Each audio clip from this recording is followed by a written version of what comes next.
toza komona place makanisi na ngai ezali. Alors lelo yo nga na koki koloba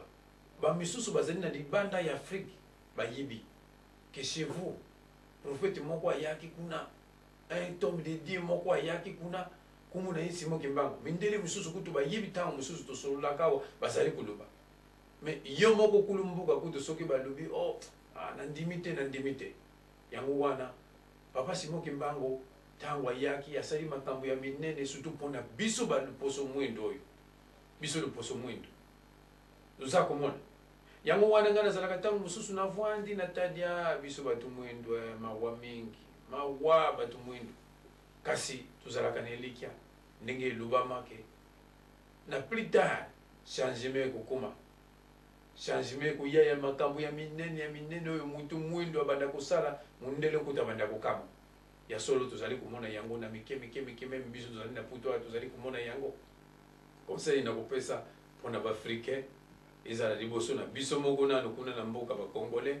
pe na biso nyonso ba africain pe na mokili mobimba tuyibaka penza mutu akoki kolongola kombo wana ya papa Simoki Mbango azali te na makambo nyonso ya sala na ba guérison nyonso asala na miracle nyonso ya sala tango nyonso malamu tukanisaka tumatisaka kombo wana pamba te ezali likolo na bakombo nyonso likanisi nanga ezalaki ndenge wana ya solo ozali kolanda émission na biso nayebi te impression na yo ezali ndenge nini ozali kolanda émission na biso bayebisi biso ete ozali vraiment moto azali fanatique ya émission na biso ozali kolanda yango vraiment kobanda na ebandeli ti suka nayebi te impression na yo ezali ndenge nini ndenge olobi na nga papa César mpona impression na ngai na ndenge nakolanda émission na biso oyo ezali sengo mingi pombala liboso ntango namonaki DVD wana natali yango nasepelaki mpona lobaki yango banzembo ebele oyo bakorale kimbangisi ebandaki koyemba na ntango ya kala oza koyoka nzembo yo moko soki oyoki nzembo wana oza komona motima na yo mpenza donc eza kotushe eza kobeta yo oza komona kasi lero wana ezalaki mingi soki korale eza koyemba ezala cheteki ezala dirigeant ezala bakorale nyonso ndenge bandaki koyemba wana mutu akoyena mwa radio cassette na ye ya moke atie wana aza kosala kopi me ntango koyoka cassette yango oza koyoka mpenza son kitoko mpenza te me ntango natali makanisi oyo ya émission oyo nasepelaki mingi nga nalobi en tout cas ekomi na impact mpo mutu nyonso lelo mpa toza komona technologie evolue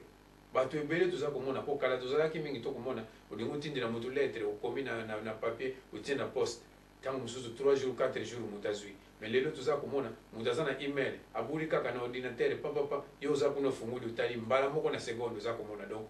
technologie ezali ekomi évolue yango natalaki ntango namoni DVD ya émission oyo yango natalaki nga nalobi félicitations vraiment souhait na ngai kozala émission oyo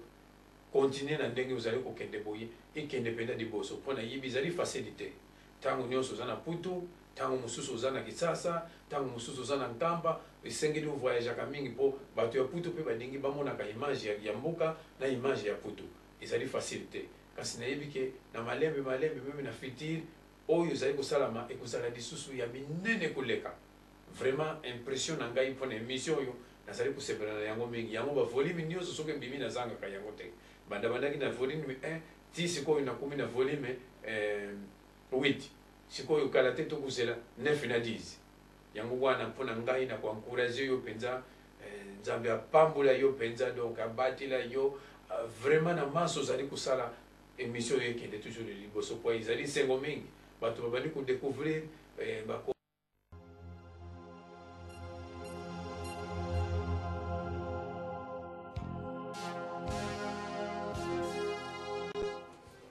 bazalaki kala professeur ayebisi biso ke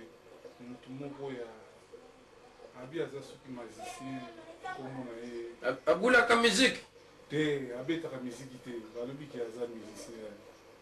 mutu akala komona ye nani komona ye Simoki Mbango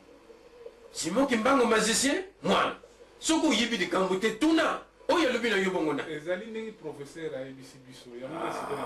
mwana na ngai ngai tata na yo nayibisaka yo ntango nyonso mwana oyo atunaka mituna ye mutu azwaka yiyano kumbu wana ya Simoki Mbango oza komona moni koku o ya mamu ya butingai kumbu na yizalaki dina yende azwaki maladi penza belaki azaku vwanda kuna na tumba kuna na bakongo na tumba tangwa beli ayikukufa batu nyoswe dina kufi tangwa kwa kufaki kwana abandi kutunzutu ibandi kubeba batu bayibisiye bandu bindengiza liboye lume maye paya simoni kimbangu pambate azali musali na nzama tangu balongwe na tumba kwana baku ya malembe na makulu na bazamba kwana nyoso malembe na ibembe ya dina tiba yikukuma na nkamba alors tangu bakumi na nkamba batu nyoso bakukima sulu penza dina abandi kupula na banzinzi ndengi batundi batu nyoso bakumi kaka alors tangu bavwandi kaka boye simoni kimbango kamati maboko atie likolo azali kutali bembe alubi mukonzi yesu sala kati na ngai pona lukumu na yo izali ngai te kasi yo nde kusala na kati na ngai bembe oyo ilamuka tango lubi kaka na kombo ya yesu dina kwana alamuki moni batu nyonso makamusi ndenge ezalaki yango kwana kombo ya tata kwana mwana nanga kusaka na bana yango te ndenge nayibisaka yo tango nyonso po makamusi tata kwana salaki ata mutu moko na tango ya lelo aza kusala yango nani sala musi bembe nani uza kumuna kisasa mubimi kumi lupango nyoso umoni ndenge tubandaki kuteka masanga kala na lupango oyo batie milangi likolo na lupango oyo ilandi milangi ndenge ba mangumba ikumi